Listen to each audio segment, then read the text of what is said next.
Hello everyone, कैसे हैं आप लोग। आई होप आप सभी अच्छे ही होंगे। तो आज हम प्रैक्टिस सेट 25 लेके आए हैं जो कि जीके जे से संबंधित है, स्टैटिक जीके से। हम इसमें वो प्रश्न बताएंगे जो प्रीवियस ईयर में पूछे गए हैं, है ना। तो प्रीवियस ईयर में पूछे गए सभी प्रश्न को लेके आए हैं और आप लोग ध्यान से देखते चलिएगा। इसके साथ साथ जो हमें एक्स्ट्रा फैक्ट बताएंगे आप उसे भी याद करते जाइएगा और नोट करते जाइएगा, आपके एग्जाम के लिए बहुत ही ज़्यादा इंपॉर्टेंट होंगे। तो चलिए शुरू करते हैं।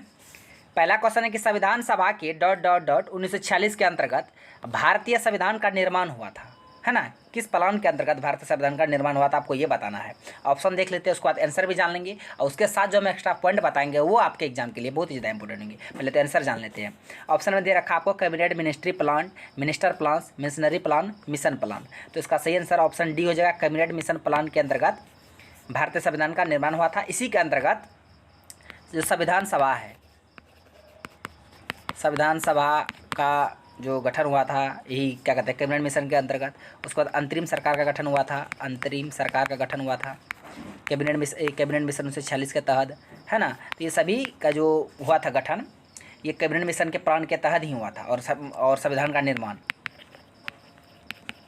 निर्माण कार्य, है ना, ये सभी कैबिनेट मिशन प्लान के तहत ही हुआ था। ये तो हो गया आंसर। अब हम जान लेते हैं जो कैबिनेट मिशन है, इससे संबंधित हम कुछ महत्वपूर्ण प्रश्न। इसमें अध्यक्ष कौन थे कैबिनेट मिशन के, इसके साथ कौन कौन थे, है ना, और उसका नाम क्या है। ये जो एग्जाम में पूछते हैं, एग्जाम डायरेक्टली पूछ लेंगे कि कैबिनेट मिशन के अंतर्गत नौसेना विभाग के अध्यक्ष कौन थे, व्यापारिक बोर्ड के अध्यक्ष कौन थे, है ना, उसके क्या कहते हैं कैबिनेट मिशन प्लान के अध्यक्ष कौन थे, है ना। तो ये सारे प्रश्न को हम बताते हैं, आप ध्यान से देखते चलिएगा। इसको हम हटा देते हैं, या तो दूसरा पेज ही ले लेते हैं। कैबिनेट मिशन प्लान कब का है, तो कैबिनेट मिशन कब के थे, 1946। तो यहाँ तक तो आप समझ गए 1946 कैबिनेट मिशन प्लान कहते हैं, प्लान न समझिए, प्लान मतलब पौधा होता है। तो इसमें 3 सदस्य थे कैबिनेट मिशन में। कितने?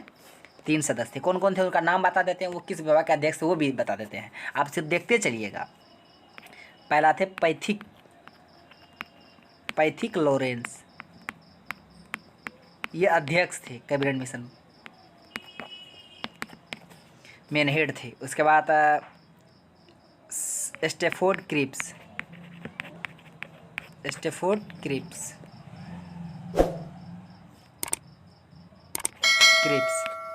ये व्यापारिक विभाग के अध्यक्ष थे। व्यापारिक क्वेश्चन ऐसे पूछते हैं, कैबिनेट मिशन के अंतर्गत व्यापारिक विभाग के अध्यक्ष कौन थे, स्टेफोर्ड क्रिप्स। उसके बाद तीसरा थे एवी अलेक्जेंडर,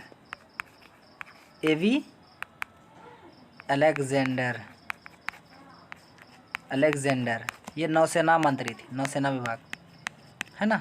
इसको भी याद रखिएगा। तो एक कैबिनेट मिशन प्लान कब 1946 के इसमें 3 सदस्य थे। पैथिक लॉरेंस अध्यक्ष थे, स्टेफोर्ड क्रिप्स व्यापारिक अध्यक्ष थे और एवी अलेक्जेंडर ये नौसेना विभाग के अध्यक्ष थे, मंत्री थे। ये सारे फैक्ट को याद रखिएगा। कैबिनेट मिशन के से संबंधित, कैबिनेट मिशन से संबंधित सभी पॉइंट को याद रखिए। कैबिनेट मिशन 1946 के थे, इसी के तहत संविधान का निर्माण हुआ, संविधान सभा का गठन हुआ, अंतरिम सरकार का गठन हुआ, है ना। तो उसके बाद इसमें 3 सदस्य थे, पैथिक लॉरेंस अध्यक्ष, स्टेफोर्ड क्रिप्स व्यापारिक, उसका एवी अलेक्जेंडर नौसेना 1946 के थे। तो अब चलते हैं अगले क्वेश्चन की ओर। इसी तरह हम सभी प्रश्न के बारे में डिटेल से बताएंगे, है ना, ताकि क्वेश्चन तो हम 10 ही लेके आए हैं, इसके साथ जो हम एक्स्ट्रा फैक्ट पॉइंट जो बताएंगे वो कम से कम 30, 40, 50 क्वेश्चन के बराबर होंगे, है ना। तो आप सिर्फ देखते चलिएगा और वीडियो का एंजॉय लेते चलिएगा। अगर वीडियो पसंद आया तो वीडियो को लाइक भी कर दीजिएगा। क्वेश्चन है कि रविंद्रनाथ टैगोर द्वारा निम्न में से किस संस्था की स्थापना की गई थी। रविंद्रनाथ टैगोर, बता दे, रविंद्रनाथ टैगोर को 1913 में गीतांजलि के लिए, गीतांजलि पुस्तक के लिए नोबेल पुरस्कार मिले थे। नोबेल पुरस्कार किस क्षेत्र में? साहित्य के क्षेत्र में। जो लिख रहे हैं सबको ये नोट कीजिएगा। और रविंद्रनाथ टैगोर को नोबेल पुरस्कार कब मिले थे? 1913 में। किसके लिए? गीतांजलि के लिए नोबेल पुरस्कार मिले थे। किस क्षेत्र में? ऐसे दे देंगे, शांति या अर्थशास्त्र या साहित्य, तो साहित्य के क्षेत्र में 1913 में। यहाँ तक तो बता दिए हम। लेकिन इसका आंसर क्या होगा? किस संस्था के स्थापना किए थे? ऑप्शन में दिया विश्व भारती, ज्ञानधाम विश्वविद्यालय, सेवाग्राम विश्वविद्यालय, रविंद्र विश्वविद्यालय। तो इसका सही आंसर ऑप्शन ए हो जाएगा, विश्व भारती संस्था के स्थापना किए थे रविंद्रनाथ टैगोर। इस बात को आप याद रखिएगा। कहाँ पे किए थे विश्व भारती की स्थापना? कलकत्ता में। कहाँ? कलकत्ता में किए थे। इस बात को भी आप याद रखिए। कहाँ पे किए थे? कलकत्ता में किए थे। और क्या कहते हैं, इसको नोबेल पुरस्कार मिला दिए किस क्षेत्र में? साहित्य के क्षेत्र में, गीतांजलि पुस्तक के लिए 1913 में। और ये सेवाग्राम से संबंधित महात्मा गांधी जी। तो अब चलते हैं अगले क्वेश्चन की ओर।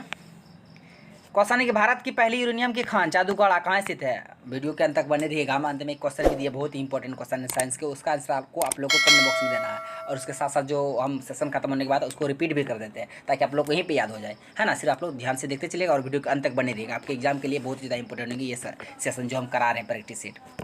तो भारत के पहली यूरेनियम की जो खान है जादूगढ़ा, यूरेनियम की खान पहले यूरेनियम से संबंधित हम कुछ एक्स्ट्रा पॉइंट जान लेते हैं। किससे संबंधित? यूरेनियम से संबंधित। पहला तो इस बार पूछे थे क्या कहते हैं ग्रुप डी के एग्जाम में कि आशा धातु किसे कहते हैं, है ना। आशा धातु, होप मेटल, आशा धातु यूरेनियम को कहते हैं।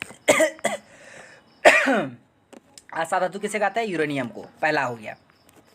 दूसरा अयस्क क्या है? यूरेनियम का अयस्क, ये भी पूछता है।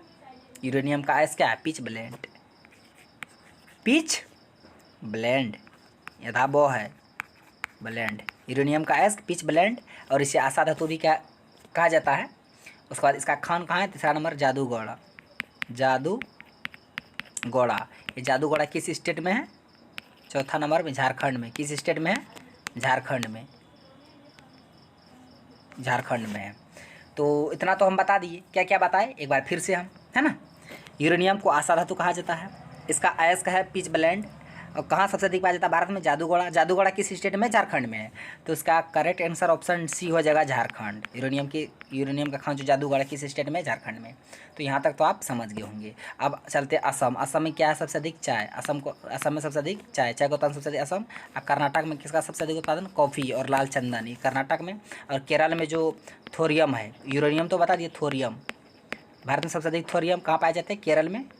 और मोनोजाइट अयस्क से प्राप्त किए जाते हैं, मोनोजाइट अयस्क से थोरियम प्राप्त किए जाते हैं, सबसे अधिक केरल में है। ये सभी को आप याद रखिएगा, जितना हम जो लिख रहे हैं उसको भी आप नोट करते जाइएगा, वो बहुत ही इंपॉर्टेंट होंगे। तो अब चलते हैं अगले क्वेश्चन की ओर। क्वेश्चन है कि अभी तक वैज्ञानिकों द्वारा पदार्थ की कितनी अवस्थाएं तय की गई थी? तो बता दें, अभी तक 5 अवस्थाएं को तय की गई। 5 अवस्था कौन कौन? पहला होगा ठोस, पहला ठोस, दूसरा द्रव, तीसरा गैस, चौथा प्लाज्मा, और पाँचवा Bose Einstein, Bose Einstein condensate,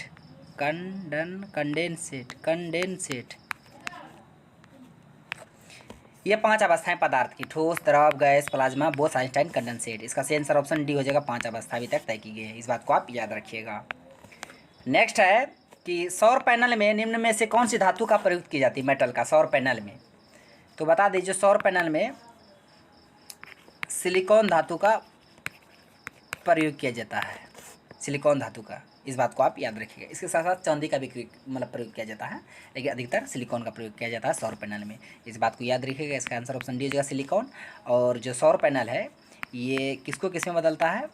सौर ऊर्जा को विद्युत ऊर्जा में, सौर ऊर्जा को विद्युत ऊर्जा में। सौर ऊर्जा का सबसे बड़ा स्रोत क्या है? सूर्य है, इस बात को भी आप याद रखिएगा। और सौर पैनल में किस धातु का उपयोग किया जाता है? सिलिकॉन का। और सौर ऊर्जा को ये विद्युत ऊर्जा में परिवर्तन करते हैं। नेक्स्ट है पांड्य और राजवंश की राजधानी। ये क्वेश्चन मोस्ट VVI है, नहीं ग्रुप डी में भी क्वेश्चन पूछा गया था। कौन सा है? पांड्य वंश की राजधानी थी, कौन सी थी पांड्य वंश की राजधानी? ऑप्शन में दिया गया, मदुरई, कांचीपुरम, द्वार समुद्र। तो इसका पांड्य वंश की जो राजधानी थी, यह मदुरई की राजधानी थी। पांड्य वंश ये मदुरई की राजधानी थी, मदुरई। और मीनाक्षी मंदिर बहुत बार एग्जाम में पूछा, मीनाक्षी मंदिर की कहाँ पे स्थित है? मीनाक्षी मंदिर भी मदुरई में स्थित है। मदुरई कहाँ पे है? तमिलनाडु में। मदुरई कहाँ है? तमिलनाडु में। और ये मीनाक्षी मंदिर कहते हैं, मीनाक्षी मंदिर ये मदुरई में है, तमिलनाडु में, इस बात को आप याद रखिएगा।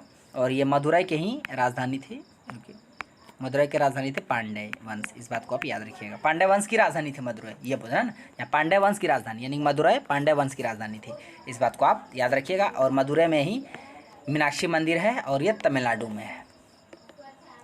तो अब चलते हैं अगले क्वेश्चन की ओर। क्वेश्चन है, निम्न में से कौन सा रासायनिक परिवर्तन का उदाहरण नहीं है? हम बता देते हैं, रासायनिक परिवर्तन और भौतिक परिवर्तन। भौतिक परिवर्तन में उसको ना अपना पूर्ण मतलब एक बार उपयोग करने के बाद पुनः उसको मूल अवस्था में लाया जा सकता है भौतिक परिवर्तन में, लेकिन रासायनिक परिवर्तन नहीं, एक बार उपयोग कर लिए उसको पुनः मूल अवस्था में नहीं ला सकते हैं आप। तो चलिए क्या कहता है, इनमें कौन रासायनिक परिवर्तन नहीं है? रासायनिक नहीं है तो यानी भौतिक कौन है? लोहे में जंग लगना, एक बार लग जाएगा तो दोबारा थोड़े फिर जैसा था वैसा हो जाएगा, ये गलत है। मतलब ये रासायनिक परिवर्तन है, यहाँ पे कहता कौन नहीं है, ये है। दूध का दही बनना, सही में दूध से जब दही बन जाएगा उसको फिर दूध बना सकते हैं? नहीं बना सकते, ये भी रासायनिक है। उसके बाद शरीर में भोजन का पचना, एक बार पच के निकल भी गया वो फिर उसको आपस हो सकता है? नहीं हो सकता, ये भी रासायनिक है। लेकिन जो जल का जो वाष्प में परिवर्तन होगा, फिर वाष्प से जल ये होते रहेगा, अपना मूल अवस्था में आते रहेगा। तो इसका सही आंसर ऑप्शन सी हो जाएगा कि जल का वाष्प में परिवर्तन ये रासायनिक परिवर्तन नहीं है, बल्कि ये कौन सा परिवर्तन है? भौतिक परिवर्तन है, भौतिक परिवर्तन। अब चलते हैं अगले क्वेश्चन की ओर। क्वेश्चन के राष्ट्रीय पेंशन योजना में पंजीकरण के लिए अधिकतम कितने आयु वर्ष है? अधिकतम जो ना पेंशन मिलता है दादा दादी सबको गाँव समय अभी भी, हाँ, तो पेंशन जो मिलता है उसकी अधिकतम आयु कितनी होनी चाहिए? तो बता दें, इसका पेंशन की अधिकतम आयु 65 वर्ष, 65 वर्ष से अधिक होनी चाहिए, उसी को पेंशन मिलेंगे। इस बात को आप याद रखिएगा, ये भी क्वेश्चन पूछा था एग्जाम में, सही आंसर ऑप्शन भी हो जाएगा। नेक्स्ट है, लार ग्रंथि से कौन सा एंजाइम स्राव होता है? इस क्वेश्चन का आंसर आप लोग को कमेंट बॉक्स में देना है, ठीक है? कहाँ पे देना है? कमेंट बॉक्स में, कि लार ग्रंथि से कौन सा एंजाइम स्रावित होता है? पेप्सिन होगा या ट्रिप्सिन होगा या लाइपेज होगा या एमाइलेज होगा? तो इसका आंसर को आप लोग कमेंट बॉक्स में देना है। एक बार हम रिपीट करा देते हैं, है ना, ताकि आप लोग को यहीं पे याद हो जाएगा बहुत ही अच्छे तरीके से। राष्ट्रीय पेंशन योजना, अधिकतम आयु 65 वर्ष। कौन सा रासायनिक परिवर्तन उदाहरण नहीं है? जल का वाष्प में परिवर्तन। पांड्य वंश की राजधानी थी मदुरै, पांड्य वंश की राजधानी थी। सौर पैनल में सिलिकॉन धातु का प्रयोग किया जाता है। अभी तक पदार्थ की अवस्था है 5, ठोस, द्रव, गैस, प्लाज्मा, बोस-आइंस्टाइन कंडेंसेट। भारत के पहले यूरेनियम के खान जादूगढ़ा कहाँ पे है? झारखंड में। और थोरियम का सबसे अधिक केरल में, और मोनोजाइट इसके प्राप्त किए जाते हैं। और ये मोदी कहाँ से आ गए? नोटिफिकेशन आते रहता, नेट बंद कर देना था, चलिए कोई बात नहीं। क्या कहते हैं, यूरेनियम को आयसा धातु कहे जाते हैं। आयस का है पिच ब्लेंड, जादूगढ़ा झारखंड। नेक्स्ट है, रविन्द्रनाथ टैगोर किस संस्था से संबंधित है? स्थापना की थी विश्व भारती कहाँ पे? कलकत्ता में। और इन्हीं को 1913 में गीतांजलि पुस्तक के लिए नोबेल पुरस्कार मिले थे साहित्य के क्षेत्र में। उसके बाद cabinet mission 3 Pethick Lawrence, Stafford Cripps, A V Alexander. Pethick Lawrence के अध्यक्ष थे, स्टैफोर्ड क्रिप्स व्यापारिक, और एवी अलेक्जेंडर नौसेना के मंत्री थे। संविधान सभा के कैबिनेट मिशन प्लान के तहत संविधान सभा का निर्माण हुआ था और अंतरिम सरकार का गठन हुआ था, संविधान सभा का भी गठन हुआ था। इस बात को आप याद रखिएगा। ये सारे प्रश्न थे जो हम आपको बता दिए बहुत ही अच्छे तरीके से। आई होप आपको वीडियो पसंद आया होगा। यदि वीडियो पसंद आया तो मेरा वीडियो को लाइक कीजिए तथा मेरा यूट्यूब चैनल कर दीजिए, सब्सक्राइब को सब्सक्राइब करें और बेल आइकन को भी हिट कर दीजिए, ताकि हर एक लेटेस्ट वीडियो का नोटिफिकेशन तुरंत आप तक पहुँच जाए। थैंक्स फॉर वॉचिंग वीडियो, धन्यवाद। अब मिलते हैं नेक्स्ट वीडियो में नेक्स्ट टॉपिक के साथ, तब तक के लिए जय हिंद।